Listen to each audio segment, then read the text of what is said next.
Dear students, ఈరోజు మనం ఆధునిక భారతీయ చరిత్రలో భాగంగా అధ్యయనం చేస్తున్న అంశం ఏంటంటే బ్రిటిష్ ఈస్ట్ ఇండియా కంపెనీ వారు భారతదేశంలో చేసిన యుద్ధాలు, వాళ్ళ కాలంలో వచ్చిన చట్టాలు, ఆ గవర్నర్ల జనరల్ గురించి మనం అధ్యయనం చేస్తున్నాం. చూడండి, శాశ్వత శిస్తు విధానమును, ఓకేనా, దీన్నే పర్మనెంట్ సెటిల్మెంట్ యాక్ట్ అనే పేరుతో పిలుస్తారు, లేదా సూర్యాస్తమయ చట్టాలు అనే పేరుతో పిలుస్తారు. దీన్ని జమీందారీ విధానం అని పిలుస్తారు. శాశ్వత శిస్తు విధానంను ప్రవేశపెట్టింది ఎవరన్నారు? కార్న్వాలిసా, వారెన్ హేస్టింగ్సా, వెల్లెస్లియా, డల్హౌసీయా అంటే బెంగాల్, బీహార్, ఒరిస్సా ప్రాంతాలతో పాటు ఉత్తర భారతదేశంలో కార్న్వాలిస్ ప్రవేశపెట్టిన విధానాన్ని ఏమని పిలుస్తారంటే శాశ్వత శిస్తు పద్ధతి, లేదా దీనిని జమీందారీ పద్ధతి, లేదా దీన్నే సూర్యాస్తమయ చట్టాలనే పేరుతో పిలుస్తారు. ఓకేనమ్మా, జాగీర్, దీనికి జమీందారీ విధానం అంటారు, జమీందారీ విధానం. ఓకే, నెక్స్ట్ దీనికి ఇంకో పేరు ఏంది? శాశ్వత శిస్తు పద్ధతి. ఇప్పుడు మనం అక్కడ చెప్పుకున్న శాశ్వత శిస్తు పద్ధతి అనే పేరుతో పిలుస్తారు. దీన్ని ఇంకో పేరుతో ఎవరు పిలుస్తారు? సూర్యాస్తమయ చట్టాలనే పేరుతో పిలుస్తారు, సూర్యాస్తమయ చట్టాలనే పేరుతో పిలుస్తారు. ఏదేమైనా కూడా ఈ విధానాన్ని ప్రవేశపెట్టిన బ్రిటిష్ గవర్నర్, ఏ గవర్నరు? బెంగాలు గవర్నర్ జనరల్ గా వచ్చినటువంటి కార్న్వాలిస్ అనే వ్యక్తి 1793వ సంవత్సరంలో ప్రవేశపెట్టిన పద్ధతిని ఈ పద్ధతి అనే పేరుతో పిలుస్తారు. ఈ పద్ధతి ప్రకారం ఏంటయ్యా అంటే బ్రిటిష్ ప్రభుత్వానికి లేదా బ్రిటిష్ ఈస్ట్ ఇండియా కంపెనీకి రైతుకి మధ్యలో ఎవరు వస్తారయ్యా అంటే ఒక జమీందార్ అనేవాడు వస్తాడు. ఓకేనా, బ్రిటిష్ ప్రభుత్వానికి రైతుకి మధ్య జమీందార్ అనేవారు వస్తారు. ఈ జమీందారు విధానాన్ని, మరి ఈ జమీందారు వారసత్వం వస్తున్నాడా అంటే ప్రజలు ఎన్నుకుంటున్నారా అంటే బ్రిటిష్ ప్రభుత్వము ఒక ఏరియాలో శిస్తు వసూలు చేయించడానికి వేలం పాట పెడతారు. పలానా ఏరియాలో మేము ఈ శిస్తు వసూలు చేయడానికి ఒక జమీందారుని నియమించాలనుకుంటున్నాం, ఇప్పుడు వేలం పాట పెడుతున్నాం అని చెప్పి ఒక పర్టికులర్ రోజున వేలం పాట పాడుకోమని చెప్పి ఆ జమీందారుని పిలుస్తారు. వారిలో బ్రిటిష్ ప్రభుత్వానికి ఎక్కువ మొత్తంలో ఎవరైతే వేలం పాటలో గెలుచుకుంటారో వాళ్ళని ఆ ఏరియాలో జమీందారు అంటారు. ఈ జమీందారు రైతు దగ్గర నుంచి శిస్తు వసూలు చేసి ప్రభుత్వాన్ని కట్టడం కోసం నియమించబడేటట్టు ఒక ఉద్యోగం అన్నమాట. ఇది ఎన్ని సంవత్సరాలు ఉండొచ్చు అంటే 10 సంవత్సరాల నుంచి 30 సంవత్సరాల వరకు కూడా ఈ జమీందారికి అవకాశం ఉంటుంది. మళ్ళీ వేలం పాట పెడితే మళ్ళీ వేరే వాళ్ళని, అంటే అప్పుడు నిర్ణయించిన సమయాన్ని బట్టి ఒక్కోసారి 5 సంవత్సరాలు ఉండొచ్చు, ఒకసారి 10 సంవత్సరాలు ఉండొచ్చు, ఒక్కోసారి 30 సంవత్సరాలు ఉండొచ్చు. ఏదేమైనా వేలం పాటలు మళ్ళీ పెట్టేంత వరకు ఆయనే ఉండొచ్చు, ఆయనే వచ్చేసారి కూడా గెలుచుకోవచ్చు, లేదా వేరే వాళ్ళు గెలవచ్చు. ఓకేనా, ఈ విధానం వల్ల ఏమవుతుందంటే ప్రభుత్వానికి రైతుకి మధ్య ప్రత్యక్ష సంబంధం అనేది ఉండదు, మధ్యలో జమీందారు అనే వ్యక్తి ఉంటాడు. ఈ విధానం వల్ల ఎవరు బాగుపడతారంటే ప్రభుత్వం బాగుపడుతుంది, జమీందారు బాగుపడుతున్నారు, రైతులు నష్టపోతారు. ఎలా అంటే వేలం పాటలో గెలుచుకున్నటువంటి జమీందారు పెద్ద మొత్తంలో ఆ రోజే, అలా వేలం పాట గెలిచిన రోజే ప్రభుత్వానికి అమౌంట్ కట్టి వెళ్ళిపోతాడు. అంటే ప్రభుత్వానికి రావాల్సిన అమౌంట్ ఒక్క రోజులో వచ్చేసింది, రైతుల దగ్గర నుంచి వసూలు చేయాలనుకున్నది ఒక్క రోజులో వచ్చేసింది ఒకటి. రెండో విషయం ఏంటంటే బ్రిటిష్ ప్రభుత్వానికి లేదా ఈస్ట్ ఇండియా కంపెనీకి ఎంత ఉపయోగం అంటే ఆ శిస్తు వసూలు చేయడానికి ఉద్యోగస్తులు నియమించటం, లెక్కలు ఎన్ని సోది లేకుండా డైరెక్ట్ గా అమౌంట్ జేబులో పడ్డట్టు అయింది. జమీందారికి ఎలా లాభం అంటే జమీందారు ఉదాహరణకు ప్రభుత్వానికి 2 కోట్ల రూపాయలు కట్టిందనుకోండి, ఏం చేస్తాడు? ఆ వేలం పాటలో కట్టిన 2 కోట్ల రూపాయలకి వడ్డీలు, చక్రవడ్డీలు, భారీ వడ్డీలు ఇవన్నీ కలుపుకొని రైతుల దగ్గర నుంచి నిర్ణయించిన మొత్తాన్ని వసూలు చేసుకుంటాడు. అప్పుడు రైతులకి ఏది అనావృష్టి రావచ్చు, అతివృష్టి రావచ్చు, ఏదైనా కూడా ఎట్టి పరిస్థితుల్లో రైతుల్ని చికాకు పెట్టైనా కూడా జమీందారు అనేటటువంటి వ్యక్తి రైతుల దగ్గర నుంచి శిస్తు వసూలు చేసుకుంటారు. ఈ విధానంలో రైతు నష్టపోతుండు, జమీందారు బాగుపడుతుంది, ప్రభుత్వం బాగుపడుతుంది. మరి ఈ విధానాన్ని భారతదేశంలో ఎక్కడెక్కడ ప్రవేశపెట్టారు ఫస్ట్ అంటే కార్న్వాలిస్ కాలంలో జాన్ షోర్, అసలు ఈ విధానాన్ని రూపొందించిన వ్యక్తి సర్ జాన్ షోర్ అనేటటువంటి వ్యక్తి రూపొందిస్తే ఫస్ట్ బీహార్, బెంగాల్ ప్రాంతాలలో ప్రవేశపెట్టారు. తర్వాత మన ఆంధ్ర ప్రాంతంలో, కోస్తా ప్రాంతాల్లో ఈ జమీందారీ విధానాన్ని ప్రవేశపెట్టారు. అదేవిధంగా తెలంగాణ ప్రాంతంలో కూడా అప్పుడు నిజాం ప్రభుత్వం ఉంది కాబట్టి తెలంగాణలో జమీందారు విధానాన్ని నిజాం నవాబులు ప్రవేశపెట్టుకున్నారు. కాకపోతే తెలంగాణలో జమీందారులు అనే దానికంటే ఇక్కడున్న ప్రజలు ఆ జమీందారులని ఏమని పిలిచేవాళ్ళంటే దొరలు అనే పేరుతో పిలిచేవాళ్ళు. మన తెలంగాణ ప్రాంతంలో దొరలని పిలిచేవారు. అదే మన కోస్తా ప్రాంతంలో అయితే జమీందారులు జాగీర్దారులు అనే పేరుతో పిలిచేవారు. ఉదాహరణ చూడండి, బొబ్బిలి జమీందార్, విజయనగరం జమీందార్, ఓకేనా. ఇలా పెద్దాపురం, పిఠాపురం అని చెప్పి జమీందారులుగా విభజించబడ్డారు. అదే తెలంగాణ ప్రాంతంలో చూస్తే విష్ణూరు జమీందార్ అని, సూర్యాపేట జమీందార్ అని, ఓకేనా. తర్వాత ప్రత్యేక ఇంకొక చిన్న విషయం ఏంటంటే మునగాల జమీందార్ అని, ఇలా రకరకాలుగా పిలువబడినటువంటి సందర్భాలు ఉన్నాయి. ఏదేమైనా రాయలసీమ ప్రాంతంలో మాత్రం ఈ విధానాన్ని అమలు చేయలేదు. మన రాయలసీమ ప్రాంతంలో సర్ థామస్ మన్రో అనేటటువంటి వ్యక్తి ప్రత్యక్ష విధానాన్ని, అంటే ప్రభుత్వానికి రైతుకి మధ్య డైరెక్ట్ రిలేషన్షిప్ ఉండి ఈ జమీందారు అనే విధానం లేకుండా ఉండే విధానమైనటువంటి రైతువారీ విధానాన్ని సర్ థామస్ మన్రో అనే వ్యక్తి మన రాయలసీమ ప్రాంతంలో ప్రవేశపెట్టాడు. ఏదేమైనా మన తెలంగాణ ప్రాంతంలో, మన ఆంధ్ర ప్రాంతం, కోస్తా ప్రాంతంలో, మన రాయలసీమ ప్రాంతాల్లో 3 విధానాల్లో ప్రత్యేకంగా జమీందారీ విధానాన్ని తెలంగాణలో నిజాం నవాబులు అమలు చేశారు, కోస్తాలో బ్రిటిష్ వాళ్ళు అమలు చేస్తే రాయలసీమ ప్రాంతంలో మాత్రం రైతువారీ విధానాన్ని సర్ థామస్ మన్రో అనే వ్యక్తి ప్రవేశపెట్టాడు. కాకపోతే మన తెలుగు ఏరియా కంటే ఫస్ట్ బీహార్, బెంగాల్ ప్రాంతంలో ఈ విధానాన్ని అమలు చేశారు. ఈ విధానం వల్ల బ్రిటిష్ ప్రభుత్వానికి రావాల్సినటువంటి పెద్ద మొత్తంలో ఆదాయం రావటం వల్ల బ్రిటిష్ ఈస్ట్ ఇండియా కంపెనీ వాళ్ళు ఇంగ్లాండ్ నుంచి వచ్చేటప్పుడు ₹1 కూడా తీసుకురాలేదు. మన భారతదేశానికి వచ్చి మన దేశంలో ఇలాంటి విధానాన్ని అమలు చేసి వచ్చిన డబ్బులతో మన స్వదేశీ చక్రవర్తులపైనే యుద్ధం చేసి మన భారతదేశాన్ని ఆక్రమించుకోవటానికి వాళ్ళ గవర్నర్ జనరల్ ప్రవేశపెట్టినటువంటి విధానాలే ప్రధానమైన కారణాలుగా మనం చెప్పుకోవచ్చును. ఓకేనా. నెక్స్ట్ చూడండి, ఇంకొక విషయం ఏంటంటే వెల్లస్లీ ప్రభువు గవర్నర్ జనరల్ గా వచ్చిన సంవత్సరం ఏది అన్నాడు. లార్డ్ వెల్లస్లీ ప్రభు గవర్నర్ జనరల్ గా వచ్చినటువంటి సంవత్సరం ఏది అన్నాడు అంటే 1799, 1799 డబుల్ వచ్చినాయి, 1798, 1791. ఓకేనా. లార్డ్ వెల్లస్లీ భారతదేశానికి బెంగాల్ గవర్నర్ జనరల్ గా వచ్చినటువంటి సంవత్సరం ఇది అన్నాడు. అంటే 1798వ సంవత్సరంలో lord Wellesley Bengal governor general గా వచ్చాడు. రావటమే భారతదేశంలో ఉన్నటువంటి దాదాపు 1000 మంది చక్రవర్తుల్ని తన వైపు తిప్పుకోవటం కోసం, భారతదేశంలో ఉన్న చక్రవర్తులను ఒక విధంగా సామంతులను చేయటం కోసం లార్డ్ వెల్లస్లీ ప్రవేశపెట్టిన పద్ధతిని సైన్య సహకార పద్ధతి అనేటటువంటి పద్ధతిని ప్రవేశపెట్టాడు 1798వ సంవత్సరంలో.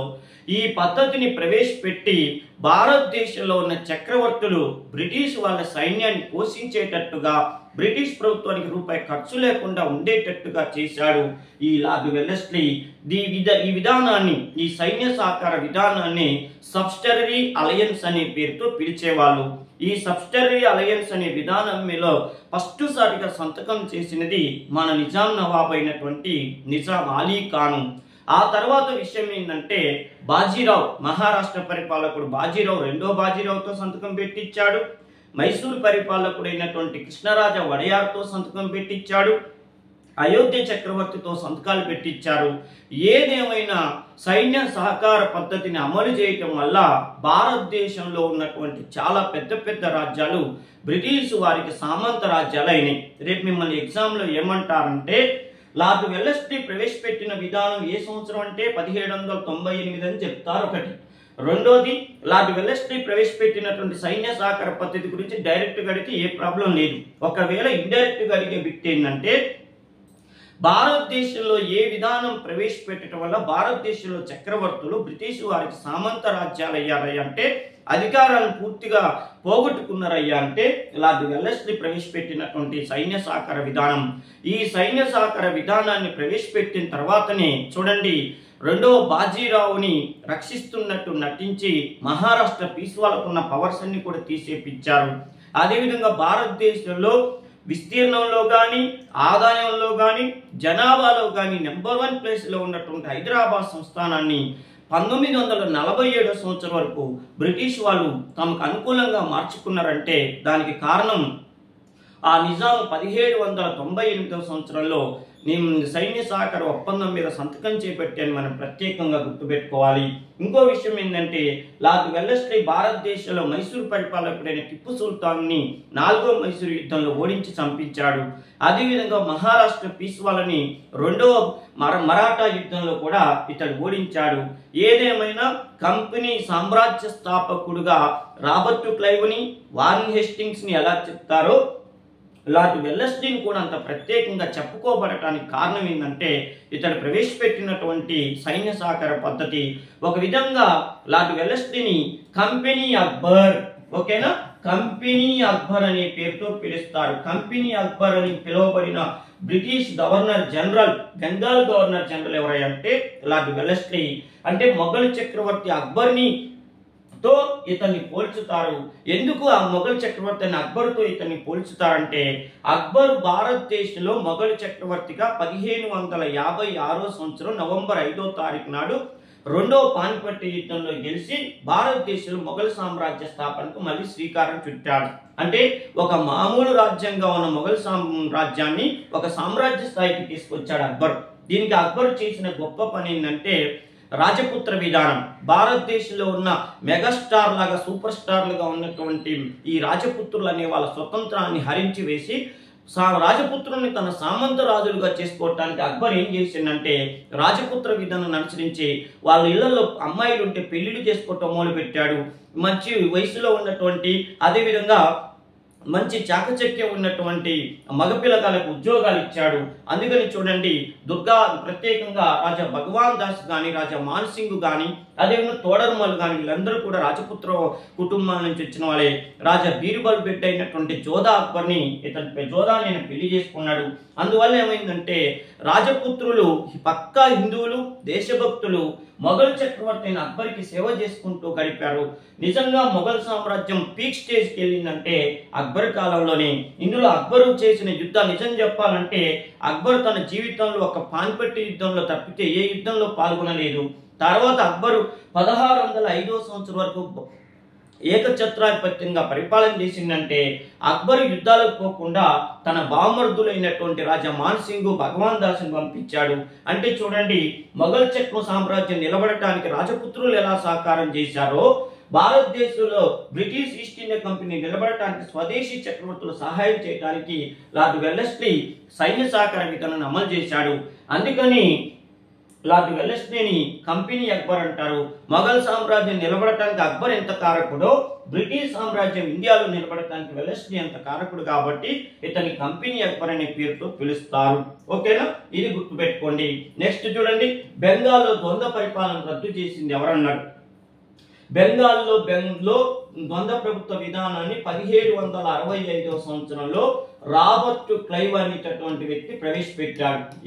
ఏ సంధి ప్రకారం అయ్యా అంటే అలహాబాద్ సంధి ప్రకారం రాబర్ట్ క్లైవ్ అనే వ్యక్తి ప్రవేశపెట్టాడు.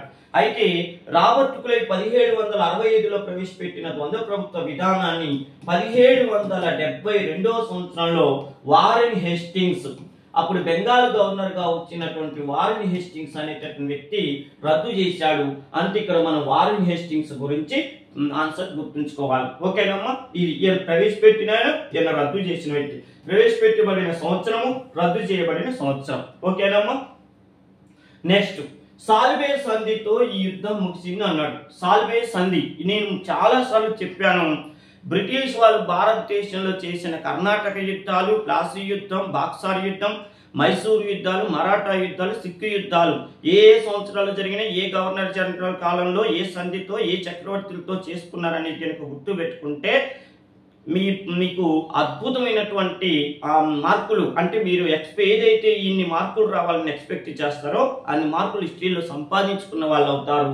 చూడండి, సాల్వే సంధితో ముగిసిన యుద్ధం ఏదంటే మొదటి మైసూరు యుద్ధమా కాదు, మొదటి సిక్కు యుద్ధమా కాదు, మొదటి ఆఫ్ఘన్ యుద్ధమా కాదు, మొదటి ఆంగ్లో మరాఠా యుద్ధము 1775 నుంచి 1782వ సంవత్సరం వరకు వారెన్ హేస్టింగ్స్ మహారాష్ట్రలో ఉన్నటువంటి పీస్వా వాళ్ళతో యుద్ధాలు చేశాడు. మహారాష్ట్ర నాయకులతో యుద్ధాలు చేశాడు. ఆ మహారాష్ట్ర నాయకుడు నానా ఫడ్నవీస్. నానా ఫడ్నవీస్ అనే నాయకుడితో యుద్ధం చేశాడు. ఈయన వెనక కార్యకర్తలు అంటే వాళ్ళ మహారాష్ట్ర సైన్యం ఉంది. బ్రిటిష్ అప్పుడు గవర్నర్, బెంగాల్ గవర్నర్ జనరల్ గా ఉన్న వ్యక్తి వారెన్ హేస్టింగ్స్. ఈయన కాలంలో, ఈ మధ్య కాలంలో 1775 నుంచి 1782 వరకు మొదటి ఆంగ్లో మరాఠా యుద్ధం జరిగింది. నేను చాలా సార్లు చెప్పాను, ఆంగ్లేయులు ఎవరితో యుద్ధాలు చేస్తారు, వాళ్ళతో ఆంగ్లో మరాఠా వాళ్ళతో చేస్తే మరాఠా యుద్ధాలు అంటారు. ఆంగ్లో మరాఠా యుద్ధం ఫస్ట్ది ఈ మధ్య కాలంలో జరిగితే సాల్వే సంధి అనేటటువంటి సంధితో ముగిసింది. ఓకేనా? ఈ సంధి టైంకి మహారాష్ట్ర వాళ్ళు గెలిచారు. ఓడిపోయిన బ్రిటిష్ వాళ్ళు మహారాష్ట్రకు చెందినటువంటి వ్యక్తిని, నానా ఫడ్నవీస్ చెప్పినటువంటి ఒక చిన్న పిల్లవాడిని, నారాయణ మాధవరావు అనే వ్యక్తిని పీస్వాన్ చేయడానికి ఒప్పుకున్నారు. నెక్స్ట్, తూర్పు ఇండియా కంపెనీ సేవలో అన్ని ఉద్యోగాలు చేయడానికి భారతీయులు అర్హులే అని ప్రకటన చేసిన చట్టం ఏది? శాసనం ఏది అన్నాడు. ఓకే, తూర్పు ఇండియా కంపెనీలో అంటే బ్రిటిష్ ఈస్ట్ ఇండియా కంపెనీలో అన్ని రకాల ఉద్యోగాలు చేయడానికి మన భారతీయులు అర్హులే అని ప్రకటన చేసిన శాసనం ఏది అన్నాడు. అంటే 1833 చార్టర్ చట్టమా, 1773 రెగ్యులేటింగ్ చట్టమా, 1818 చార్టర్ చట్టమా, 1858 భారత ప్రభుత్వ చట్టం అంటే 1833 సంవత్సరంలో చార్టర్ చట్టము. దీన్ని విలియం బెంటింగ్ కాలంలో బ్రిటిష్ ఈస్ట్ ఇండియా కంపెనీ చేసింది. ఓకేనా? ఈ చట్టం ప్రకారం భారతదేశంలో అప్పటి వరకు కూడా కేవలం భారతీయులకి కాకుండా బ్రిటిష్ వాళ్ళకి మాత్రమే ఉద్యోగాలు ఇచ్చేవాళ్ళు. కానీ భారతీయుల్లో వస్తున్న అసంతృప్తిని గమనించినటువంటి బ్రిటిష్ ఈస్ట్ ఇండియా కంపెనీ భారతీయులకు కూడా అన్ని అవకాశాలు కల్పించాలన్న ఉద్దేశంతో మా కంపెనీలో మీకు కూడా అవకాశాలు ఇస్తున్నట్టుగా శాసనం చేసిన చట్టమే ఈ 1833 చార్టర్ చట్టం. ఇందులో ప్రత్యేకంగా మనకి ఎందుకు ఈ అవకాశం కల్పించారంటే దానిలో కూడా వాళ్ళ స్వార్థం ఉంది. ఏంటి వాళ్ళ స్వార్థం అంటే, చిన్న చిన్న లెక్కలు రాయటానికి కూడా, ఇంగ్లీష్లో లెక్కలు రాయటానికి కూడా బ్రిటన్ నుంచి వ్యక్తులను తీసుకురావాలంటే చాలా ఖర్చుతో కూడుకున్న వ్యవహారం అవుతుంది. అన్ని ఉద్యోగాలు తమ కంపెనీ వాళ్ళకి, వాళ్ళ దేశం వాళ్ళకి ఇవ్వాలంటే ఇక్కడికి వాళ్ళని తీసుకురావాలా, శాలరీలు ఇవ్వాలా, క్వార్టర్స్ ఇవ్వాలి, ఎలవెన్స్లు ఇవ్వాలా, వాళ్ళ పిల్లలకి చదువులు చెప్పాలి. ఇదంతంటే తడిసి మోపుడైతుంది. దీన్ని గమనించిన బ్రిటిష్ ఈస్ట్ ఇండియా కంపెనీ చాలా తెలివైనటువంటి మార్గాన్ని అనుసరించింది. ఏమని చెప్పిందంటే, భారతీయుల మేధస్సు మీద, భారతీయుల పనితీరు మీద మాకు నమ్మకం ఉన్నది, అందుకని భారతీయులు కూడా మేము అవకాశాలు ఇద్దాం అనుకుంటున్నాం అని చెప్పి ఇక షో చేయటం మొదలుపెట్టారు. ఒక మాటలో చెప్పాలంటే షో చేయటం మొదలుపెట్టారు. ఎందుకంటే అతి తక్కువ రేటుకి నిద్రమోకాలకి ఉద్యోగాలు ఇచ్చి, జీతాలు ఇచ్చి ఎక్కువ పని చేయించుకోవచ్చు అని చెప్పి 4 ఇంగ్లీష్ ముక్కలు నేర్పితే వాళ్ళే మన దగ్గర పడి ఉంటారు, లెక్కలు రాస్తారు, గుమస్తాలుగా పనిచేస్తారని చెప్పి భారతీయులకి కూడా ఇక్కడ అవకాశాలు ఇస్తామని చెప్పి 1833 సంవత్సరంలో చార్టర్ చట్టంలో ప్రకటించారు. అందుకని చూడండి, ఈ చట్టం ప్రకారం భారతదేశంలో విద్యాభివృద్ధి కోసం ₹1 కోటి కేటాయించారు. ఆ ₹1 కోటితో ఇంగ్లీష్ విద్యా విధానాన్ని నేర్పించాలా, మాతృభాషలో విద్యా విధానాన్ని నేర్పించాలా అని కనుక్కోవటానికి ప్రత్యేకంగా మెకాలే ఒక కమిటీని ఏర్పాటు చేయడం జరిగింది. ఆ మెకాలే కమిటీ ఏమని చెప్పిందంటే, భారతదేశంలో ఇంగ్లీష్ విద్యా విధానాన్ని అమలు చేస్తే బాగుంటుందని చెప్పారు.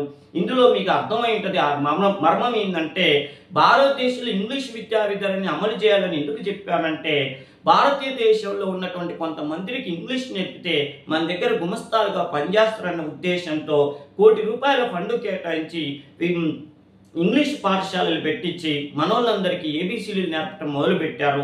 కానీ ఇందులో వాళ్ళ దురాశ అనేటటువంటిది ఏందో మీకు అర్థమై ఉంటుంది. మనతో పని చేయించుకుని తక్కువ జీతాలు ఇవ్వచ్చు అనుకున్నారు, కానీ వాళ్ళ స్వార్థమే మనకి ఇంకో రకానికి కారణమైంది. ఏంటంటే, మన వాళ్ళు ఇంగ్లీష్ నేర్చుకోవటం వల్ల ఇంగ్లీష్ పుస్తకాలు చదివి ప్రపంచంలో అమెరికా విప్లవం ఎలా వచ్చింది, రష్యా విప్లవం ఎలా వచ్చింది, చైనా విప్లవం ఎలా వచ్చింది, ఆ విప్లవాలను గురించి తెలుసుకొని మరి మన దేశంలో ఎందుకు విప్లవాలు రాకూడదని ఆ ఇంగ్లీష్ పుస్తకాల్లో రచయితలు, గొప్ప గొప్ప ప్రపంచ రచయితలు రాసిన పుస్తకాలను చదివి మనోళ్ళల్లో కదలిక వచ్చింది. ఆ కదలికే తర్వాత కాలంలో జాతీయోద్యమానికి దారి తీసింది. అంటే బ్రిటిష్ వాళ్ళు వాళ్ళ స్వార్థం కోసం మనకి ఇంగ్లీష్ నేర్పితే ఆ ఇంగ్లీషే మన దేశ స్వాతంత్ర పోరాటానికి కారణమైందన్న విషయం కూడా మనం ప్రత్యేకంగా గుర్తుపెట్టుకోవాలి. అయితే విషయం ఏంటంటే, ఇక్కడ మాత్రం ఏ చట్టం ప్రకారం ఇంగ్లీష్ విద్యా విధానం ప్రవేశపెట్టారు, ఇంగ్లీష్ నేర్పటం మొదలు పెట్టారంటేనేమో 1833. కోటి రూపాయల ఫండ్ను కేటాయించిందంటే 1833. అప్పుడు బెంగాల్ గవర్నర్ జనరల్ గా ఉండి భారతదేశ గవర్నర్ జనరల్ గా అయిన వ్యక్తి ఎవరంటే విలియం బెంటింక్. ఇది మీరు ప్రత్యేకంగా గుర్తుపెట్టుకోవాలి. నెక్స్ట్ చూడండి, వారెన్ హేస్టింగ్స్ బెంగాల్ గవర్నర్ అయిన సంవత్సరం ఏది అన్నాడు. వారెన్ హేస్టింగ్స్ బెంగాల్ గవర్నర్ అయిన సంవత్సరం ఏదంటే 1773, 1772, 1774, 1779. ఇలా దగ్గర ఇయర్స్ ఇస్తేనే మనకు ఒక్కోసారి కన్ఫ్యూజ్ అవుతుంటాం ఎగ్జామ్ టెన్షన్ లో. 1772వ సంవత్సరంలో వారెన్ హేస్టింగ్స్ బెంగాల్ గవర్నర్ గా వచ్చాడు. ఓకేనమ్మా, బెంగాల్ గవర్నర్ గా వారెన్ హేస్టింగ్స్ వచ్చాడు 1772లో. ఈయన వచ్చింది ఫస్ట్ బెంగాల్ గవర్నర్. ఈయన కాలంలోనే 1773లో రెగ్యులేటింగ్ చట్టం అని తెచ్చారు. రెగ్యులేటింగ్ చట్టం. ఈ రెగ్యులేటింగ్ చట్టం ప్రకారం భారతదేశంలో బ్రిటిష్ వాళ్ళు చేసిన మొట్టమొదటి చట్టం ఏంటంటే 1773 రెగ్యులేటింగ్ చట్టం. ఈ చట్టం ప్రకారం బెంగాల్ గవర్నర్ అనే వ్యక్తి బెంగాల్ గవర్నర్ జనరల్ అయ్యాడు. కొత్తగా జా అనే పదవి వచ్చింది. అలా అయినటువంటి వ్యక్తి కూడా వారెన్ హేస్టింగ్సే. అంటే మొట్టమొదటి చిట్ట బెంగాల్ గవర్నర్ అన్న వారెన్ హేస్టింగ్సే, మొట్టమొదటి బెంగాల్ గవర్నర్ జనరల్ అన్న వారెన్ హేస్టింగ్సే. ఇక్కడ ఎగ్జామ్ పాయింట్ ఆఫ్ వ్యూలో మాత్రం బెంగాల్ గవర్నర్ గా రాబర్ట్ క్లైవ్ వారెన్ హేస్టింగ్స్ ఎప్పుడు వచ్చిందంటే 1772. రెగ్యులేటింగ్ చట్టం ఎప్పుడు వచ్చిందంటే 1773. భారతదేశంలో బ్రిటిష్ వాళ్ళు చేసిన మొట్టమొదటి చట్టం అంటే రెగ్యులేటింగ్ చట్టం. ఈ చట్టం యొక్క ఉద్దేశం ఏంటంటే భారతదేశంలో బెంగాల్ గవర్నర్ అనే వ్యక్తి బెంగాల్ గవర్నర్ జనరల్ అయ్యాడనే విషయాన్ని ఇక్కడ ప్రత్యేకంగా గుర్తుపెట్టుకోవాలి. వారెన్ హేస్టింగ్స్ చిట్ట బెంగాల్ గవర్నర్, అతడే మొట్టమొదటి బెంగాల్ గవర్నర్ జనరల్ అయిన విషయం గుర్తుపెట్టుకోండి. నెక్స్ట్ చూడండి, నందకుమార్ ఉరితీతకు ముఖ్య కారణం ఏదన్నాడు. నందకుమార్ అని బెంగాల్కు చెందిన ఒక వ్యక్తి బ్రిటిష్ ప్రభుత్వం ఉరి తీసింది. దానికి కారణం ఏంటంటే ఫోర్జరీ చేయటం, ఆంగ్లేయులతో శత్రుత్వం పెంచుకోవటం, దేశద్రోహం.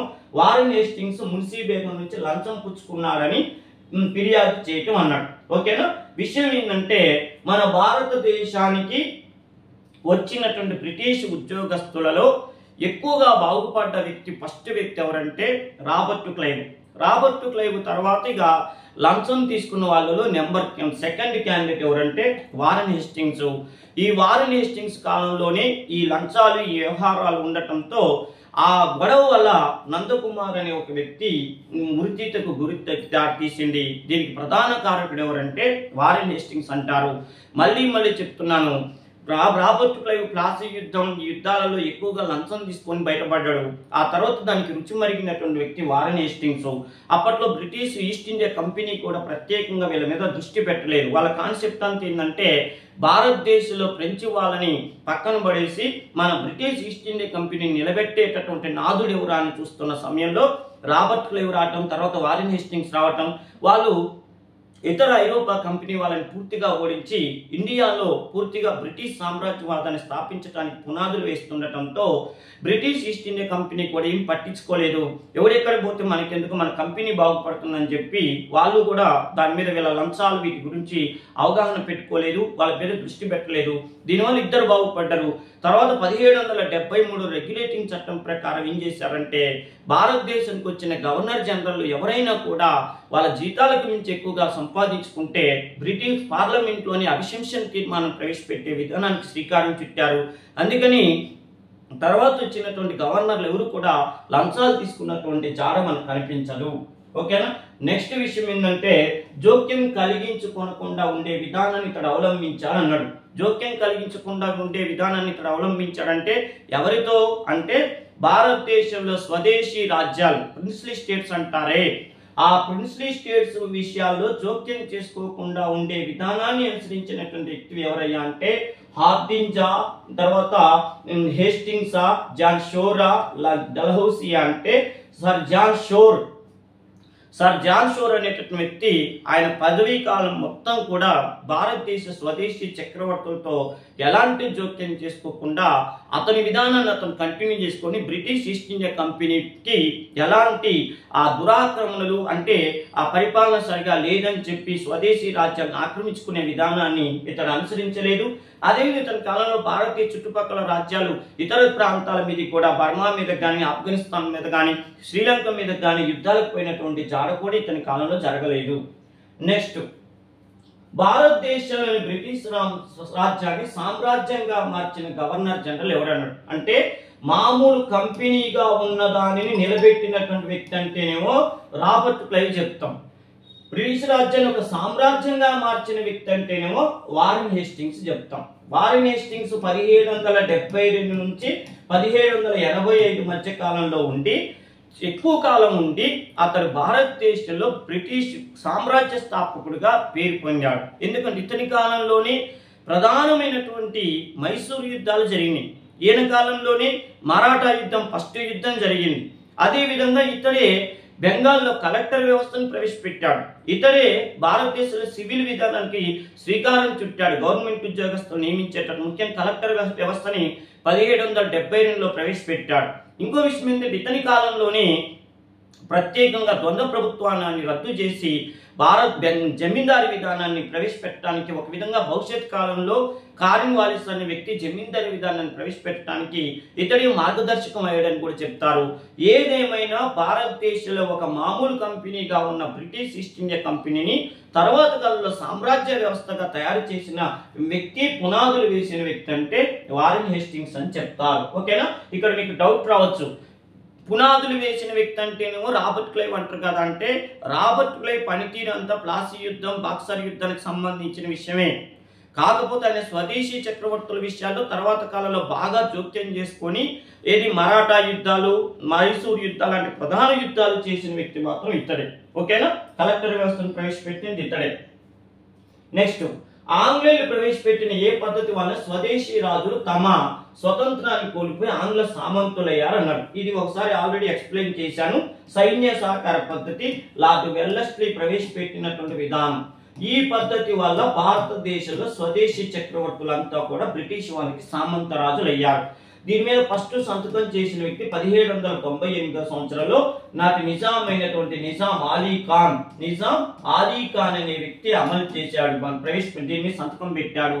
ఈ పద్ధతి 1800 సంవత్సరం అక్టోబర్ 12వ తారీఖు నుంచి, చూడండి డేట్ తో సహా చెప్తున్నా, అక్టోబర్ 12వ తారీఖు నుంచి ఇది అమల్లోకి వచ్చింది. ఈ తేదీ నుంచి మన హైదరాబాద్ చక్రవర్తి బ్రిటిష్ వాళ్ళకి పూర్తిగా సామంతుడు అయిపోయాడు. ఓకే, నెక్స్ట్, ఆంగ్ల సామ్రాజ్య విస్తరణకు వెల్లెస్లీ అనుసరించిన మార్గంలో ముఖ్యమైనది ఏమిటి అన్నాడు. ఓకే, ఆంగ్ల సామ్రాజ్య విస్తరణకు వెల్లెస్లీ అనుసరించిన విధానాల్లో ముఖ్యమైనది ఏంటి? అతడు చేసిన మైసూరు యుద్ధాలు, అతడు చేసిన మహారాష్ట్ర యుద్ధాలు, సైన్య సహకార విధానాన్ని ప్రవేశపెట్టడం, ప్రజాహిత కార్యక్రమం అమలు చేయటం. ఇట్లాంటి ప్రశ్నలు అడిగినప్పుడు కొద్దిగా మనం కన్ఫ్యూజ్ అవుతాం. డైరెక్ట్ ప్రశ్నలు అంటేనేమో చూడండి అతడు ప్రవేశపెట్టిన విధానం ఏంది, అది ఏ సంవత్సరం అమల్లోకి వచ్చింది, అలాంటి అంటే డైరెక్ట్ ప్రశ్నలు ఎవరైనా ఆన్సర్ చేయలేస్తారు. ఇవి మాత్రం కొద్దిగా అంటే బాగా ఎగ్జామ్ పాయింట్ ఆఫ్ లో ఎనాలిసిస్ చేసుకుని చదివినటువంటి వాళ్ళు, తెలుగు అకాడమీ పుస్తకాలు లాంటివి చదివిన వాళ్ళు మాత్రమే ఇలాంటి వాటికి, ఎందుకంటే ఇతడి కాలంలో మైసూరు యుద్ధం కూడా జరిగింది. వెల్లెస్లీ కాలంలోనే లాస్ట్ మైసూరు యుద్ధం జరిగింది. ఇతడు మహారాష్ట్ర యుద్ధం కూడా చేశాడు. రెండో ఆంగ్లో మరాఠా యుద్ధం ఈయన కాలంలో జరిగింది. ప్రజాహిత కార్యక్రమాలు అమలు చేసిందా అంటే ఈయన ప్రజాహిత కార్యక్రమాలు ఏమీ అమలు చేయలేదు. చూడండి, ఇతడు ప్రవేశపెట్టి విస్తరణకు, సామ్రాజ్య విస్తరణకు అనుసరించిన మార్గంలో ప్రధానమైనది ఏదన్నాడు, ముఖ్యమైనది ఏదంటే సైన్య సహకార విధానం. ఎందుకంటే నేను గతంలో కూడా చెప్పాను, బ్రిటిష్ ఈస్ట్ ఇండియా కంపెనీ వాళ్ళు రూపాయి ఖర్చు పెట్టకుండా వాళ్ళ సైన్యాన్ని మన స్వదేశీ చక్రవర్తులతో పోషించేటట్టు చేసి మన వాళ్ళు ఎక్స్ట్రాలు చేస్తే మన వాళ్ళతోనే కొట్టించే విధానాన్ని ప్రవేశపెట్టిన విధానం ఏదన్నా ఉందా అంటే సైన్య సహకార విధానం. ఓకేనా? నెక్స్ట్, రెండో మహారాష్ట్ర యుద్ధం ఈ గవర్నర్ జనరల్ కాలంలో జరిగిందాం. ఇప్పుడే చెప్పుకున్నాం మనం. వెల్లెస్లీ కాలంలో 1802 నుంచి 1805 సంవత్సరం వరకు రెండో ఆంగ్లో మరాఠా యుద్ధం జరిగింది. ఈ సమయంలో మహారాష్ట్ర పీస్వా ఎవరంటే రెండో బాజీరావు అనే వ్యక్తి ఉన్నాడు. రెండో బాజీరావు. ఈ రెండో బాజీరావు వర్సెస్ జస్వంతరావు హోల్కర్ అనేటటువంటి వ్యక్తి. ఇద్దరికి రెండు వర్గాలు, ఈయనొక వర్గం కొట్టుకుంటుంటే వెల్లెస్లీ ఎవరికి సపోర్ట్ ఇచ్చిందంటే రెండో బాజీరావుకి ఇచ్చింది. ఇది 1802 నుంచి 1805 వరకు జరిగింది యుద్ధం. ఇక చూడు, వెల్లెస్లీ రెండో బాజీరావు ఒక వర్గం, జస్వంతరావు నాయకత్వంలో మహారాష్ట్ర సైన్యం ఒక వర్గం. అయితే వీళ్ళు రెండు వర్గాలు ఒకవైపు ఉండటం వల్ల ఈయన పాపం పూర్తిగా ఓడిపోయి వెళ్ళి ప్రాణాలు కాపాడుకోవటానికి పంజాబ్ పారిపోయి, పంజాబ్ లో రంజిత్ సింగ్ అని మీకు తెలుసు, పంజాబ్ సింహం అంటారు, రంజిత్ సింగ్ దగ్గర ఆశ్రయం పొందాడు. దీనితో సైన్యం దిక్కుతోచని పరిస్థితుల్లో ఈ బ్రిటిష్ వాళ్ళతో రెండవ బాజీరావుతో చేసుకున్న సంధి రాజ్ఘాట్ సంధి అంటారు. రాజ్ఘాట్ సంధి అంటే రెండవ ఆంగ్లో మరాఠా యుద్ధం ఏ సంధితో ముగిసిందంటే రాజ్ఘాట్ సంధితో ముగిసిందని గుర్తుపెట్టుకోండి వెల్లస్లీ కాలంలో. నెక్స్ట్ నాలుగో మైసూరు యుద్ధం ఈ గవర్నర్ జనరల్ కాలంలో జరిగింది అన్నాడు. ఇప్పుడు మళ్ళీ చెప్పుకున్నాం వెల్లస్లీ. చూడండి, నాలుగో మైసూరు యుద్ధం 1799వ సంవత్సరంలో అప్పటి బెంగాల్ గవర్నర్ జనరల్ గా ఉన్నటువంటి లార్డ్ వెల్లస్లీ కాలంలో వర్సెస్ ఎవరయ్యా అంటే టిప్పు సుల్తాన్కి మధ్య జరిగింది. మొత్తం 4 మైసూరు యుద్ధాలు జరిగితే నాలుగోది టిప్పు సుల్తాను నాలుగో మైసూరు యుద్ధం 1799లో వెల్లస్లీ కాలంలో చేశాడు. ఈ సమయంలో ఏమైందయ్యా అంటే ఈ సమయంలో జరిగినటువంటి పని ఏందయ్యా అంటే టిప్పు సుల్తాన్ 1799వ సంవత్సరంలో ఓడిపోయి మరణించారు. ఓడిపోయి మరణించడం వల్ల ఏమైందంటే లార్డ్ వెల్లస్లీ ఇక మైసూరు రాజ్యాన్ని ఆక్రమించుకోవటం జరిగింది. ఆ మైసూరు రాజ్యాన్ని మైసూరు వారసులైనటువంటి వడయారు వంశం వాళ్ళకి అప్పచెప్పటం జరిగింది. ఆ వడయారు వంశం వాళ్ళకి అప్పచెప్పి అక్కడే సైన్య సహకార ఒప్పందాన్ని చేయించటం జరిగింది లార్డ్ వెల్లస్లీ. ఇంకో విషయం ఏంటంటే లార్డ్ వెల్లస్లీ యుద్ధానికి పోడు కదా, ఇతను బెంగాల్ గవర్నర్ జనరల్ కాబట్టి ఈయన పోడు. యుద్ధానికి మాత్రం టిప్పు సుల్తాన్ని చంపడానికి యుద్ధానికి పంపించి మాత్రం వీళ్ళ సోదరుడైనటువంటి సర్ ఆర్థర్ వెల్లస్లీ అనేటటువంటి వ్యక్తిని పట్టుకొచ్చుకోండు. మా తమ్ముడుని పట్టుకొచ్చి నేను యుద్ధం చేస్తా అని చెప్పి తన సోదరుని పట్టుకొచ్చుకొని ఈయన చంపించిండు. ఈయన అప్పుడు ఎక్కడ ఉద్యోగం చేస్తున్నాడంటే అమెరికాలో చేస్తున్నాడు. చూడండి, ఇద్దరు అన్నదమ్ములు, బ్రిటన్ లో పుట్టిన ఇద్దరు అన్నదమ్ములు. అన్నయ్యేమో సివిల్ సర్వీస్ అయినట్టు, తమ్ముడేమో అంటే అన్నయ్యేమో కలెక్టర్ అయినట్టు, తమ్ముడేమో ఐపీఎస్ అయినట్టు. తమ్ముడేమో సేనా నాయకుడు అయిండు, అన్నయ్యేమో గవర్నర్ జనరల్ అయిండు. అన్నయ్య ఉద్యోగానికి ఇండియా వచ్చిండు, తమ్ముడు మిలిటరీ డిపార్ట్మెంట్ లో బ్రిటిష్ ప్రభుత్వం తరఫున పనిచేసి అమెరికాలో ఉద్యోగం చేస్తున్నాడు. అంటే అప్పుడు భారతదేశాన్ని బ్రిటిష్ వాళ్ళు ఎలా పరిపాలన చేస్తున్నారో అదే విధంగా బ్రిటిష్ వాళ్ళు అమెరికాని కూడా పరిపాలన చేస్తున్నారు. అమెరికాలో ఏ యుద్ధాలు రాకుండా ఉండటం కోసం సర్ ఆర్థర్ వెల్లస్లీని సేనా నాయకుడిగా అటు పంపించారు. పంపిస్తే అన్నయ్య ఏం చేసిండు, మా తమ్ముడిని నా దగ్గరికి తీసుకొస్తే ఈ టిప్పు సుల్తాన్ అనే గొప్ప దేశభక్తుడు మనకి చికాకు పెడుతుండు, వాడిని వేసేస్తా అని చెప్తే అప్పుడు అమెరికాలో ఉద్యోగం చేస్తున్న లార్డ్ ఆర్థర్ వెల్లస్లీని ఇతని కోరిక మేరకు ఇండియాకి తీసుకొచ్చారు. ఆ సమయంలో 1799లో యుద్ధం జరిగింది. ఆ యుద్ధంలో టిప్పు సుల్తాన్ని చంపేశారు. దానికి అన్నా తమ్ముడు కారణం అని చెప్తారు. మొత్తానికి విషయం ఏంటంటే వెల్లస్లీ మైసూరు రాజ్యాన్ని ఆక్రమించాడు, సైన్య సహకార ఒప్పందాన్ని వడయార్ వంశస్థులతో చేయించారు.